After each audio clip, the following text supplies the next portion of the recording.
লটন ভাইয়ের মতন কোনো ভালো লোক নাই।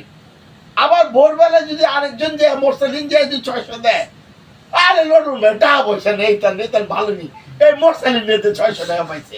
এটা হলো মানুষের একটা ক্যারেক্টার। আবার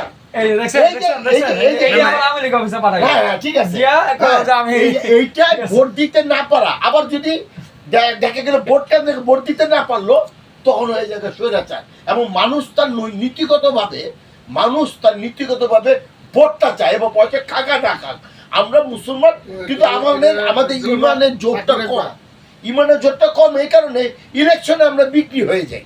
তাহলে আমরা মুসলমান এত সুন্দর কথা বলি, কিন্তু ইমানের জোরটা তো কম। এই জোটটাকে তৈরি করতেই কম। হ্যাঁ, এই জোটটাকে তৈরি করতে না পারলে, যতদিন পর্যন্ত আমরা তৈরি হইতে না পারবো মানসিকভাবে, ততদিন পর্যন্ত আমাদের এই সকল সমস্যা থাকবে, ততদিন পর্যন্ত তত্ত্বাবধায়ক সরকার থাকবে। আমি এটা মনে করি। কারণ এক সরকারের আন্ডারে নির্বাচন করলে এরকম ভাবে আপনি শামীম মোহাম্মদ জোর করে ভোট কেন্দ্রে দল করে নিছে না, নিয়ে যদি ল্যাব পরীক্ষা যদি নকল করে জিততে জায়গা, তাহলে কিন্তু পাস। পরীক্ষা হলে ধরা খাইলে ফেল।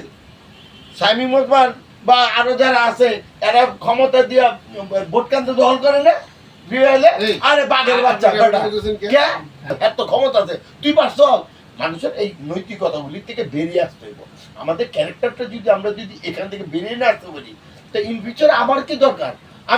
আমার তো কোনো প্রয়োজন নাই। আর আমি বাসায় যে কালকে সারাদিন ঘুমাইছি, আমার কোনো প্রয়োজন নাই। আমি মনে করি I am fine my way, আমার দরকার নাই। হ্যাঁ, ওর বাচ্চা কাচ্চা আসছিল, এই দুইটারে দেখছি, বারবার গিয়ে আদর করছি, এটি ভালো লাগছে, শান্তি লাগছে, আলহামদুলিল্লাহ। আমার আর নতুন করে নেতা হওয়ার শখ নাই, আমার কোনো টাকা পয়সার শখ নাই। 3 বেলা ডাল দিয়ে ভাত খাইতে পারলে খুশি, না পাইলেও কোনো ভাই দরকার নাই, বা দুটো বাড়ি দিয়ে তাও খুশি।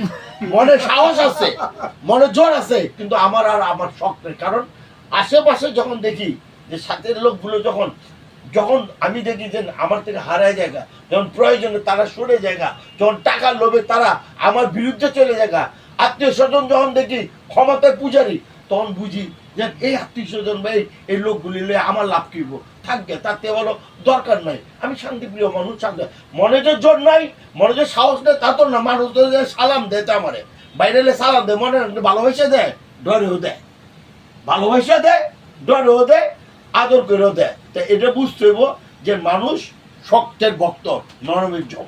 সেখান থেকে আমরা তৈরি হইতে হইব যে ভালো লোকগুলো আমরা চাই।